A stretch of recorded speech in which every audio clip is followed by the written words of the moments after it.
اس نے چاروں اناجیل کا بہترین پیش لفظ تحریر کیا ہے۔ نکتہ چین نے عہدنامہ کے انبیاء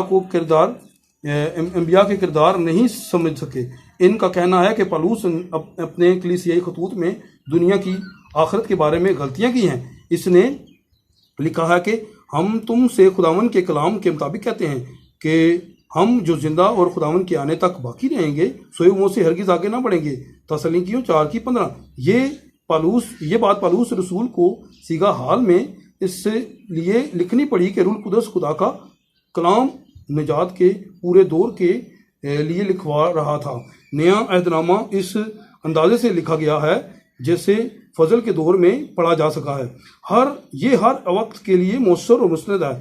اس کی منادی پہلے سے آخری نسل تک کی جا سکتی ہے جب تک کہ مسیح کے پروشیا کے پیشن گوئی پوری نہیں ہوتی۔ یہی پالوس اپنا ذکر کرتے ہوئے کہتا ہے کہ میں اب قربان ہو رہا ہوں اور میرا کوچ کا وقت آ پہنچا۔ میں اچھی کشتی لڑ چکا، میں نے دوڑ کو ختم کر لیا، میں نے ایمان محفوظ رکھا۔ آئندہ کے لیے میرے واسطے راست بازی کا وہ تاج رکھا ہوا ہے جو عادل منصف یعنی خداوند میں اس دن دے گا، اور صرف مجھے ہی نہیں بلکہ ان سب کو بھی جو اس کے ظہور کے آرزومند ہیں۔ 2 تیموتھیوس 4:6-8۔ ہر زمانے کے لوگ مسیح کی واپسی کی توقع اپنے دنوں میں کرتے تھے۔ جو اس کی آمد کی توقع نہیں رکھتے ان کے پاس پہلی قیامت میں شریک ہونے کا بہت کم موقع ہے۔ ایسے لوگوں کے اندر اس کے آنے کی زندگی امید کا فقدان ہوتا ہے۔ مارٹن لوتھر کا ایمان تھا کہ آخری وقت آ پہنچا ہے۔ مخالف مسیح کے لیے اس نے مسیح کے خاتمے کا لفظ استعمال کیا ہے۔ اس نے لکھا ہے کہ ہر ایک 540 سال ہے، 1540 سال ہے، لیکن اصل میں یہ 5500 سال ہیں۔ اس لیے وقت کے خاتمے کی توقع کی جا سکتی ہے۔ جس طرح مسیح کی موت کے بعد 3 دن پورے نہ ہوئے، اسی طرح 6000 سال بھی مکمل نہ ہوں گے۔ جس کے اندر زندگی امید تھی وہ مسیح کی واپسی کا منتظر تھا، اسی طرح اب بھی ہوگا۔ اس وقت دنیا میں ایسے لوگ ہیں جن کی بنیاد بائبل کی پیشن گوئیوں پر ہے اور اس کی واپسی کی توقع اس کے پشت میں کر رہے ہیں۔ اندھے معتزلین اپنے اس غلط دعوے کی انتہا بلندیوں پر پہنچ چکے ہیں کہ مسیح کی پیشن گوئی پوری نہیں ہوئی۔ میں تم سے سچ کہتا ہوں کہ جب تک یہ سب باتیں پوری نہ ہو لیں یہ نسل ہرگز تمام نہ ہوگی۔ متی 24:34۔ لیکن ان بیان میں جس نسل کا اس نے ذکر کیا وہ یہودی تھی، نہ کہ جیسا سمجھتے ہیں۔ وقت کی میعاد یہودیوں کو بہت ہی مشکل وقت سے گزرنا پڑا، گو ان کو بڑے ظلمانہ طریقے سے ہلاک کیا گیا، تو بھی وہ خداوند کے کہنے کے مطابق اب تک موجود ہیں۔ گویا جس طرح یسوع نے کہا یہ خدا کے ازلی منصوبے میں پہلے سے مقرر ہو چکا۔ اس کے علاوہ یہ بیان کہ میں تم سے سچ کہتا ہوں کہ تم اسرائیل کے سب شہروں میں نہ پھر چکو گے کہ ابن آدم آ جائے گا۔ متی 10:23۔ بالکل غلط سمجھا جاتا ہے اور اسے اس کی واپسی کے ساتھ منسلک کر دیا گیا ہے۔ کیا یہ پتمس کے جزیرے میں ابن آدم کی حیثیت سے نہ آیا جب یوحنا نے اس کو 7 چراغدانوں کے درمیان کھڑا دیکھا؟ اسی طرح جب وہ اس زمین پر اپنی بادشاہی کو شروع کرنے کے لیے دوبارہ آئے گا تو وہ اپنے پورے جلال کے ساتھ آئے گا۔ اس کا سر اور بال سفید اون بلکہ برف کی مانند سفید تھے، اور اس کی آنکھیں آنکھ کے شعلہ کی مانند تھی، اور اس کے پاؤں اس خالص پیتل کے سے تھے جو بٹی میں تپایا گیا ہو، اور اس کی آواز زور کے پانی کی سی تھی۔ مکاشفہ 1:14-15۔ یقیناً یہ بات اسی طرح پوری ہوئی جیسے یسوع نے کہی تھی۔ خدا کے کلام کے بارے میں مجددین کی ہر غلط تفسیر کو کلام خود جھوٹا ثابت کر دے گا۔ جنہوں نے خدا کے کلام کے پیچھے سوالیہ نشان لگانے کا خیال کیا ہے ان کو یہ سمجھ لینا چاہیے کہ بالآخر بات خدا کے کلام کے مطابق وقوع میں آئے گی۔ یہ یسوع یا رسول نہیں تھے جنہوں نے غلط کی، بلکہ وہ اندھے نکتہ چین تھے جن سے کلیسیائی تواریخ میں غلطیاں سرزد ہوئیں۔ اس وقت بھی وہ ان لوگوں کا حوالہ دیتے ہیں جو اس قسم کے فریب کا شکار ہوئے اور ان ہی کی باتوں کو دہرایا جا رہا ہے۔ یوں خدا کی نجات کے منصوبے کے بارے میں اپنی لا علمی کا اظہار کر رہے ہیں۔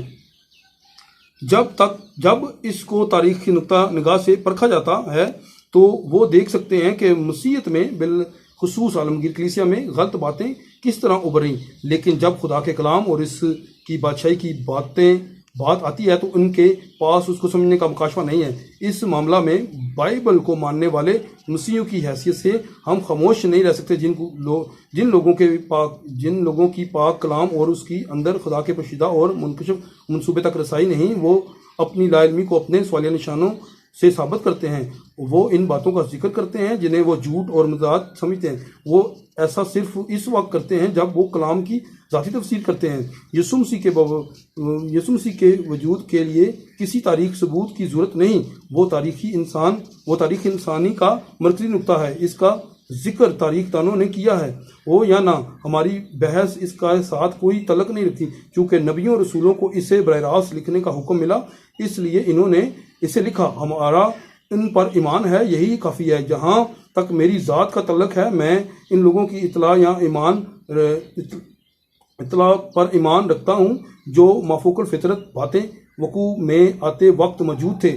یسوع مسیح کی پیدائش سے لے کر آسمان پر اٹھائے جانے کے وقت تک آنکھوں سے دیکھنے اور کانوں سے سننے والے گواہ موجود تھے، لیکن جیسا کہ اب ہے وہ ماضی میں تھے۔ جب خدا زمین پر کوئی مافوق الفطرت کام کرتا ہے تو لوگ اس کا یقین اس لیے نہیں کرتے کہ وہ ان کی منظم کلیسیا و مذہب کے درمیان نہیں ہوا۔ کلیسیائی عہدیداروں کو اس کا کوئی علم نہیں۔ جو لوگ ایمان لا سکتے ہیں، ان کے لیے کلام میں سب باتوں کی گواہیاں موجود ہیں، اور ان کو جھوٹے گواہوں کو سننے کی ضرورت نہیں جو بہت دیر کے بعد منظر پر ظاہر ہوئے کہ ان کے پاس بھی کچھ موجود ہے۔ کسی کو ایسا لوگوں کی بات سننے کی ضرورت نہیں۔ اگر نکتہ چینی کرنے والے کلیسیائی مورخ غلط اور جوڑ توڑ کرنے والے ایمان کے بارے میں لکھتے ہیں تو یہ ممکن نہیں کہ وہ اصلی کلیسیا یا ایمان کی کتاب کا حوالہ دے سکیں۔ ملی جلی جھوٹی تعلیم اور پیغام ایسے ہی جن کا کلام مقدس کے اندر کوئی وجود نہیں، اس لیے وہ اس کے ساتھ میل نہیں کھا سکتے۔ ان کا اختراع بعد میں کی گئی ہے۔ خداوند اس کتاب کے پہلے باب کو پڑھے جانے اور سنے جانے پر برکت دے۔ خداوند اب سب کے ساتھ ہو، آمین۔